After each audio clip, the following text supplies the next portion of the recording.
नमस्कार दोस्तों, मेरा नाम मुकेश सक्सेना है और दिल से जवां तक में आपका बहुत बहुत स्वागत है। दरअसल ये चैनल मेरा बनाने का उद्देश्य है कि मेरे जो दिल में है या आपके भी दिल में है वो ज़ुबान पर लाने का एक प्रयास किया गया है। तो आज का जो हमने विषय चुना है वो है भगवान, क्योंकि आज मेरा पहला दिन है। तो क्यों ना भगवान के ही ऊपर हम टॉपिक बनाते हैं। तो हम ये जानने की कोशिश करेंगे कि आखिर भगवान क्या हैं, कौन हैं, किसने इन्हें बनाया, या क्या चीज़ है आखिर भगवान। हम ये जानने की कोशिश करेंगे और इसी पर चर्चा करते हैं। मेरे दिल से ये मैं नहीं कभी भी कहूँगा कि आप भी उसी बात पर विश्वास करो जो मैं कह रहा हूँ। जो मेरे दिल में आ रहा है वो मैं आपको बता रहा हूँ। मैं जहाँ तक सोचता हूँ, क्योंकि इसके ऊपर मेरे कई थॉट हैं, जहाँ तक मैं सोचता हूँ कि आखिर क्या भगवान है, कहाँ से आए, ये कैसे नाम बना भगवान, अल्लाह, गॉड, ये शब्द कहाँ से इजाद हुआ और कैसे लोगों के दिल में आया। क्योंकि अभी प्रत्यक्ष रूप से किसी ने उन्हें देखा तो नहीं है। लोग कहते हैं कि हमने किताबों में पढ़ा या पुराणों में पढ़ा या दूसरी धार्मिक पुस्तकों में पढ़ा, लेकिन ये धार्मिक पुस्तकें भी कहाँ से आईं? कोई आसमान से तो नहीं आई हैं, जहाँ तक मैं जानता हूँ। ये सारी की सारी पुस्तकें इंसानों द्वारा ही लिखित हैं, चाहे कोई माने या ना माने। ये मैं अपने दिल से सोचता हूँ, दिमाग से समझता हूँ। मेरा मानना यह है कि जब जीवन की उत्पत्ति हुई तो जो जो लोग जिस भूखंड में भी रहते थे, शुरू में उन्होंने अपने जीने के तरीके के लिए एक सर्वाइवल की लड़ाई लड़ी। अपने को कैसे जिंदा रखा जाए, कैसे अपने आप को बचाया जाए, उस चीज़ की लड़ाई लड़ते रहते उसमें सभी लोग शामिल थे, चाहे वो इंसान हो चाहे जानवर हो। अच्छा, फिर क्या हुआ, इंसान में कुछ बुद्धि ज़्यादा थी। जैसे जैसे वो अपनी लड़ाई लड़ता गया और नए नए चीज़ें सोचने लगा, उसने अग्नि की खोज करी, उसने पहिए की खोज करी, उसने तमाम ऐसी चीज़ों की खोज करी जो वो करने लगा। शुरू में जबकि वो केवल शिकार करता था, शिकार के लिए उसने भाले की खोज करी। तो इस तरीके से इंसान जैसे जैसे खोज करता गया, जब काफ़ी हद तक उसने खोज कर ली तो एक समय उसने ये सोचा कि आखिर इस सब को बनाया किसने। सबने ये सोचा और यहीं से भगवान की शुरुआत हुई, या गॉड की शुरुआत हुई, या कहे अल्लाह की शुरुआत हुई। अब भगवान कोई दिखने वाली तो चीज़ थी नहीं, लेकिन उसने ये महसूस करा कि अगर हमें सांस लेने की ज़रूरत पड़ रही है, ऑक्सीजन की ज़रूरत पड़ रही है, तो हमें ऑक्सीजन मिल रही है। अगर हमें वनस्पति की ज़रूरत पड़ रही है तो हमें वनस्पति मिल रही है। हमें जिस जिस चीज़ की रिक्वायरमेंट थी वो पूरी तरीके से हमारे लिए बनाई है। तो नहीं कोई शक्ति है जिसने इस सब चीज़ों को हमारे लिए बनाया, तभी हम जिंदा रह सके, वरना हम नहीं रह सकते। अगर पानी नहीं होता, ऑक्सीजन नहीं होती, और ये जलवायु जो आपके मौसम हैं और दूसरी बहुत सारी चीज़ें हैं, अगर ये नहीं होती तो जीवन की उत्पत्ति होना संभव नहीं था। तो यहीं से उसने एक भगवान या गॉड की कल्पना करना शुरू करा कि कोई शक्ति है जो हमारे को पूरी तरीके से संचालित कर रही है। जबकि पहिए का हो या अग्नि का आविष्कार उसने खुद ही करा, उसमें गॉड ने उनकी कोई ऐसी हेल्प नहीं करी थी, क्योंकि दिमाग था। दिमाग तो सोचेगा ये चीज़ कि आखिर कौन शक्ति है वो। जब वो शक्ति दिखी नहीं तो आप देखेंगे उसने सोची कि कोई आसमान की तरफ देखा, क्योंकि आप धरती के नीचे पाताल तो कोई दिखता नहीं है हमें, या और कोई, तो आपके पास केवल एक आसमान ही बचा। उसने ऊपर देखा कि शायद वो शक्ति ऊपर आसमान में रहती है जो हमें वहीं से देखती है और हमें संचालित करती है। वहीं से उसने एक कल्पना गढ़ी कि ये शक्ति है, और उस शक्ति को तरह के तरीके से लोगों ने कल्पना करके अपने मन में एक विचारधारा करके एक रूप दे दिया। अच्छा, जिस जिस भूखंड में या जिस जिस भाग में लोग रहते थे उनकी कल्पना तो एक जैसी थी सॉरी, कल्पना तो एक जैसी थी, लेकिन उनकी सोच में कुछ परिवर्तन आ गया। जैसे जो अगर आप भारतवर्ष कह लो, भारतवर्ष में लोगों ने गॉड को ओम का रूप दिया, मेन ओम का रूप दिया। जो रेगिस्तान साइड थे या जो अरब में लोग थे, उन्होंने भी उसी चीज को महसूस करा या सोचा कि ये शक्ति संचालित कर रही है। उन्होंने कोई रूप नहीं दिया, लेकिन ये जरूर माना कि हाँ, ऊपर से कोई शक्ति है जो हमें संचालित कर रही है। उन्होंने उसे अल्लाह नाम दे दिया, बात एक ही है। फिर क्रिश्चियन हो गए या यहूदी हो गए या कोई ये जितने भी लोग थे, इन सब लोगों ने इसके बारे में सोचा जरूर, और सब ने आसमान की ही तरफ कल्पना करी, क्योंकि आप सीधे सीधे एक आसमान को ही आप आंखों द्वारा देख सकते थे। यहां से भगवान की शुरुआत हुई।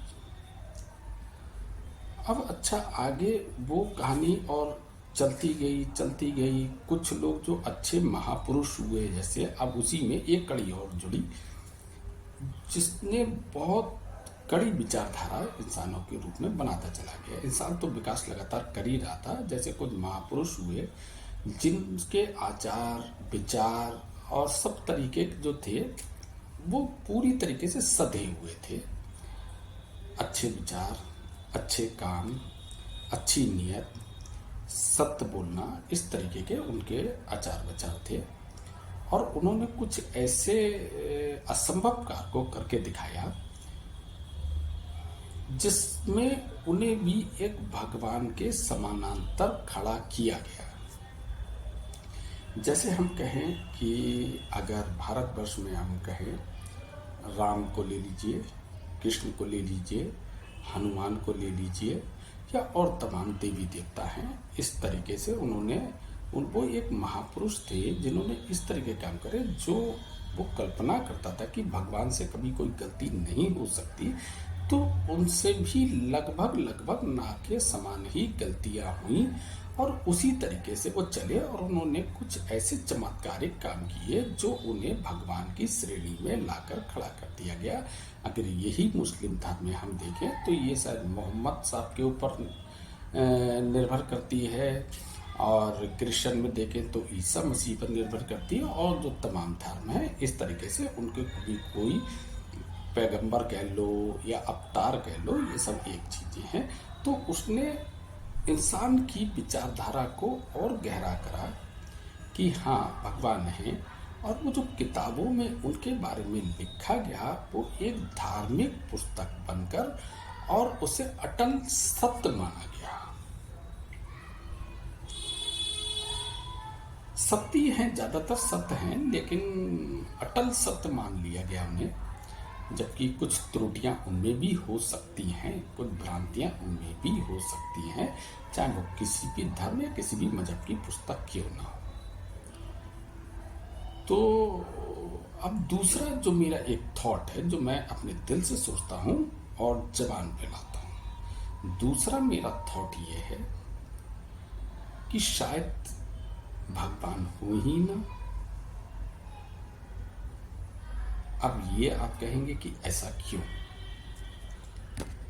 देखिए, जैसे जैसे इंसान तरक्की करता गया, तो जो हमारे बुजुर्ग रहे उन्होंने ये सोचा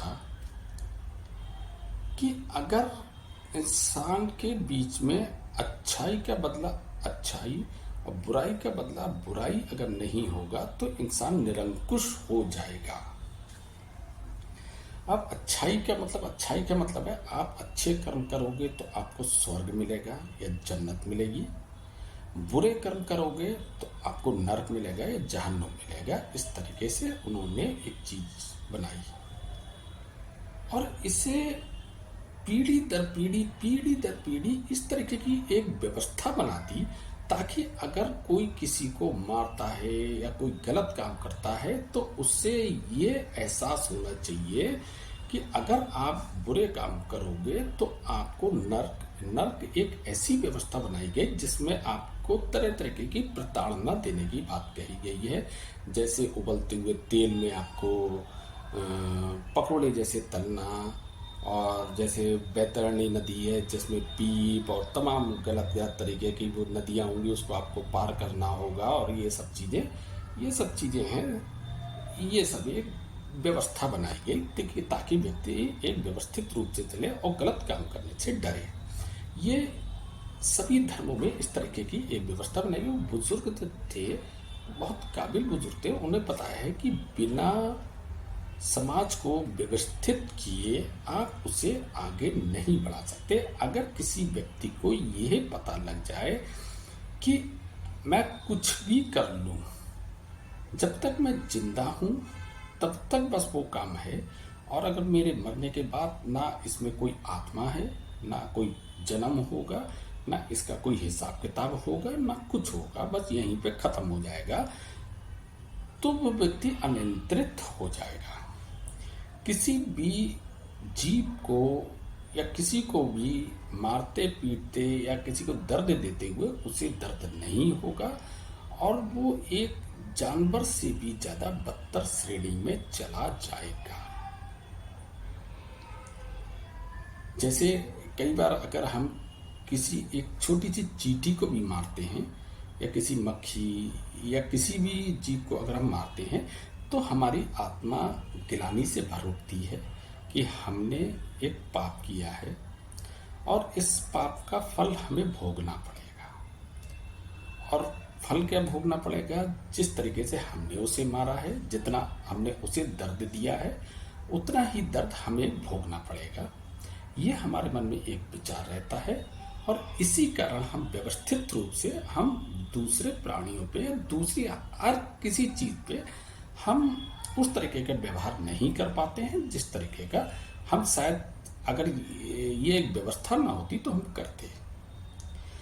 अच्छा, बुजुर्गों ने, मैं मानता हूँ कि कुछ चीज़ें और अच्छी करें। जो चीज़ हमारे लिए ज़्यादा फायदेमंद थी उसे धर्म से जोड़ा ताकि ये कभी लुप्त ना हो। जैसे पीपल का वृक्ष है, साइंटिफिकली वो 24 घंटे ऑक्सीजन देता है। बरगद का वृक्ष है, बहुत विशाल होता है, जब विशाल होता है तो उसकी भी ऑक्सीजन देने की पावर ज़्यादा होती है। तुलसी जी हैं, तुलसी का जो पौधा होता है वो एक जड़ी बूटी है, बहुत ज़बरदस्त जड़ी बूटी है।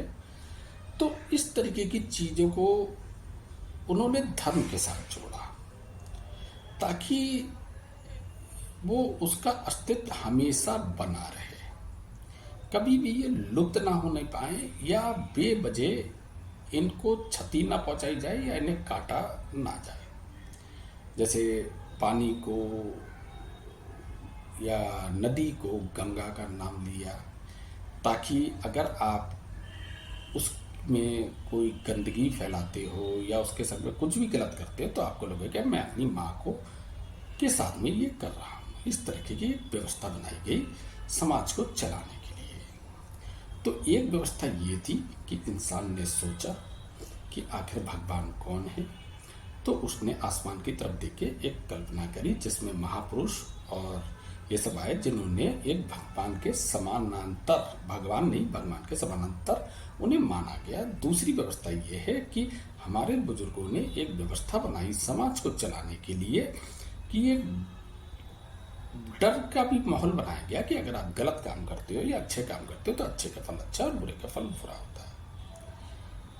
अच्छा, तीसरा मेरा एक थॉट और है।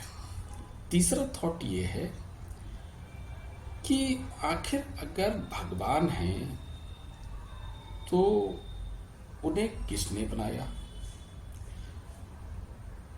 वो कहाँ से आए, या उसकी शुरुआत कैसे हुई। और जैसे कि कहा जाता है हिंदू धार्मिक ग्रंथों के अनुसार कि आत्मा ही परमात्मा का रूप है। जब मेरी आत्मा परमात्मा का रूप है तो हम उस परमात्मा से अलग होके इंसान की जिंदगी क्यों बिता रहे हैं। जो एक शुरुआत है उससे बहुत पहले का मैं नहीं बता सकता, जितना मैं सोच सकता हूं उतना बताऊंगा। मेरी एक सोच ये है कि मान लीजिए हम ओम की आकृति देते हैं। एक ओम पूरी दुनिया में ब्रह्मांड में एक ओम, एक ऊर्जा, एक शक्ति थी, एक ऊर्जा शक्ति थी जिससे उनके साथ बहुत सारी ऊर्जा क्रिएट हो रही थी। जैसे अगर आप किसी चीज़ को ओम में आप कोई चीज़ अगर आप जलाते हैं, ऊर्जा है, यानी ऊर्जा को जो दर्शाया जाता है कई बार जलते हुए दिखाया जाता है, जल रहा है, तो उससे बहुत सारी जो छिटकियाँ होती हैं आगे की वो छिटकती हैं, वो छिटकती हैं। तो वो जो अपने मूल रूप से जो छिटकी हुई चिंगारियां हैं, जो कि मेन उसकी जड़ है, जो अपनी जड़ से अलग होकर जो चिंगारी छिटकी हैं, वो हैं आत्मा। अब हमने ये बात क्यों कही कि वो आत्मा वो ही है, क्योंकि जितने भी मनुष्य हैं जो कि धार्मिक उसमें हैं या साधु हैं, सन्यासी हैं, उनका क्या लक्ष्य होता है। उनका लक्ष्य होता है मुक्ति, यानी आप अपने मूल रूप में समा जाओ। हमारा मूल रूप कौन है, जिससे हम छिटक के अलग हो गए। आत्मा ही परमात्मा का रूप है, जो हमारा जो ओम, जिससे एक अग्नि निकल रही थी, एक ऊर्जा निकल रही थी, उससे हम छिटक के अलग हो गए, यानी हम परमात्मा का ही रूप हैं। और हमारा जो उद्देश्य है वो उसमें विलीन हो जाना, विलीन हो जाना। दूसरे, अब ये अगर हम कहें जो हिंदू धर्म में, क्योंकि हिंदू हूँ तो मैं हिंदू के बारे में थोड़ा सा ज़्यादा जानता हूँ या ज़्यादा सोचता हूँ कि अच्छा कि ब्रह्मा, फिर विष्णु, महेश और फिर ये तमाम देवी देवता, ये सब कहाँ से आए, ये कैसे आ गए। तो देखो, अगर कोई एक ऊर्जा है जिसका कोई अस्तित्व है, जिसमें कोई शक्ति है, तो वो हर काम खुद तो करेगी ही नहीं। हर चीज भाई, ऑफिसर का काम ऑफिसर का होता है, मैनेजर का काम मैनेजर का होता है, एक फोर्थ एम्प्लॉय का काम फोर्थ एम्प्लॉय का होता है। सब एक दूसरे का, सब अपना अपना काम करते हैं, कोई एक दूसरे का काम नहीं करते। तो जब वो परमात्मा है तो परमात्मा हर छोटा छोटा काम करने खुद तो जाएगा नहीं, तो वो भी अपनी एक व्यवस्था बनाएगा। तो व्यवस्था बनाने के लिए उसे भी कुछ लोग नियुक्त करना पड़ेंगे। जैसे अगर आपका लोग ब्रह्मा, विष्णु, महेश, मेन परमात्मा है, उसके जो एम्प्लॉय कह लो, उसके एजेंट कह लो, उसके कुछ भी कह लो, वो भी परमात्मा के रूप है। लेकिन परमात्मा ने उन्हें अपने पूरी संचालन के लिए चुना है, संचालन के लिए चुना है। जैसे हम एक छिटकी से अलग हुए हैं, उसे शायद उन्होंने खुद क्रिएट करा, या एक वो बड़ी छिटकी थी जिसे उन्होंने किसी विशेष उद्देश्य के लिए चुन लिया। अब ये हो गया ब्रह्मा, विष्णु, महेश, जिसे पूरे उनके सारे कार्य उस परमेश्वर को उनके द्वारा करवाना है। अब ये तीन हो गए मेन।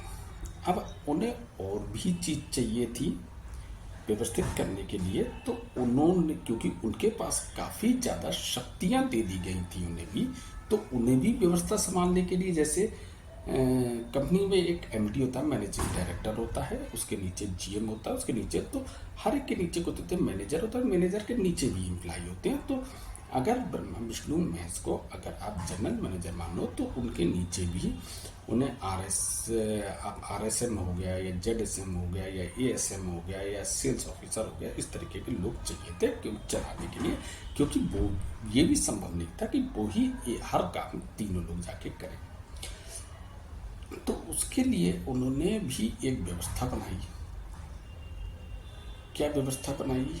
जैसे वायुदेव को बनाया वायु प्रदान करने के लिए, सूर्य देव को बनाया प्रकाश के लिए, वरुण देव को बनाया आपको पानी को सबके नियंत्रित करने के लिए, चंद्र देव है, और तमाम देवता होते हैं और उनको एक संचालन करा गया उनका। उसमें क्या है, एक स्वर्ग दिया गया, एक प्रतिस्पर्धा रखी गई कि जो काम अपना बहुत अच्छी तरीके से जो लोग अंजाम देंगे उसे राजा की पदवी भी दी जाएगी। ये एक तरीका होता है काम करवाने का। राजा की पदवी का मतलब इंद्र की पोजीशन को दिया जाएगा।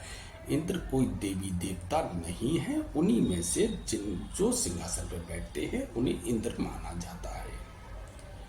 तो उन्होंने भी अपनी व्यवस्था एक बनाई और उसी के द्वारा एक संचालन किया गया। तो तीसरी थ्योरी ये आ गई जिसमें सब एडजस्ट करते हैं कि सबसे पहले भगवान क्या थे, फिर बुजुर्गों ने क्या करा, फिर एक ओम ने एक पूरी रचना करी या परमेश्वर ने पूरी रचना करी, जहाँ तक मैं मानता हूँ ये। और जिस तरीके के वातावरण में लोग रहे, जहाँ लोग रहे, सबने सोचा जरूर, लेकिन थोड़ी थोड़ी सोच सबकी अलग होती गई। हालांकि लोग उस आधार पर लड़ते भी हैं। मुझे ताज्जुब है, लोग उस आधार पर लड़ते भी हैं कि मेरा भगवान बड़ा या मेरा गॉड बड़ा या मेरा अल्लाह बड़ा, जबकि कल्पना सबकी एक है। अगर किसी का गॉड छोटा या बड़ा होता तो क्या एक सा शरीर हो सकता था?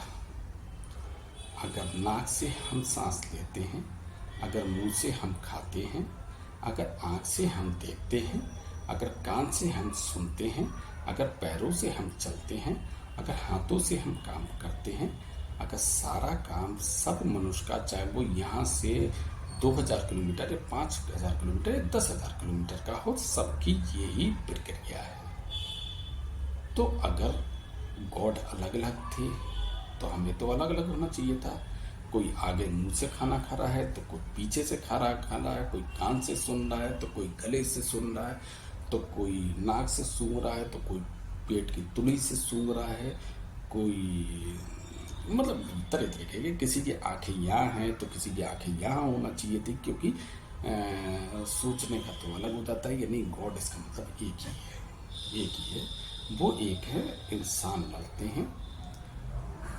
लड़ते हैं कि मेरे गॉड बड़े और मेरे गॉड बड़े, या मेरे भगवान बड़े या तेरे भगवान बड़े, जो भी है। जबकि इसका कोई मतलब ही नहीं होता कि किसके गॉड या भगवान बड़े छोटे करने का तो हमें हक ही नहीं है। हम तो एक बहुत तुच्छ प्राणी हैं कि कौन बड़ा कौन छोटा करने का ये हमें अधिकार ही नहीं है। इस तरीके का हमें कोई अधिकार नहीं है कि हम छोटा बड़ा कर सके। जैसे हिंदू धर्म में कोई कहता है कि नारायण बड़े, कोई कहता है शिव जी बड़े, कोई कहता है ब्रह्मा जी बड़े। तो हमारी क्या इतनी औकात है कि हम इन तीनों में छोटा बड़ा करके देख सके? ये तीनों समानांतर है उस परमेश्वर के द्वारा बनाई हुई गई व्यवस्था के अनुरूप। ये तीनों समानांतर हैं। तो ये मेरा आज कुछ विचार था। आज मेरा पहला दिन था जो मेरे मन में आ रहा था, मैंने बोला। मैं रोज़ नई नई बातें लाता रहूँगा। रोज़ हो सकता है 1-2 दिन छोड़ के मेरे मन में जो थॉट आते हैं, दिल में आते हैं, वो मैं बोलूँगा। अगर आपको मेरी कुछ बातें अच्छी लगें तो आप मेरे चैनल को सब्सक्राइब करें और बेल आइकन को आप पुश करके जो ऑल का बटन होता है वो आप ज़रूर दबा लें। और अगर आप मेरी विचारों से सहमत नहीं है, सहमत भी हैं, तो कमेंट्स में आप लिख सकते हैं। मैं आपके भी विचारों को इसमें सम्मिलित करूंगा और उस पर विचार करूंगा।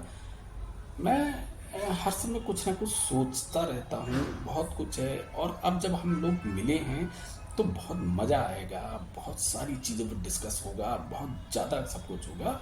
और आप देखना कि आज ये बहुत ही साधारण चैनल है। मेरा तो बिल्कुल कोई लोकेशन नहीं है, मेरे पास कोई लाइट नहीं है, किसी तरह की कोई व्यवस्था नहीं है। एक हम और आप जैसे एक बिल्कुल सिंपल लोग होते हैं, उस तरीके से मैंने एक वीडियो बनाने का प्रयास किया है। बाकी आप फैसला करेंगे कि ये वीडियो कैसी है, क्या है। फिर मिलेंगे दोबारा। चलिए, अच्छा, मिलते हैं। राम राम, सत श्री अकाल, सलाम, नमस्कार, थैंक यू।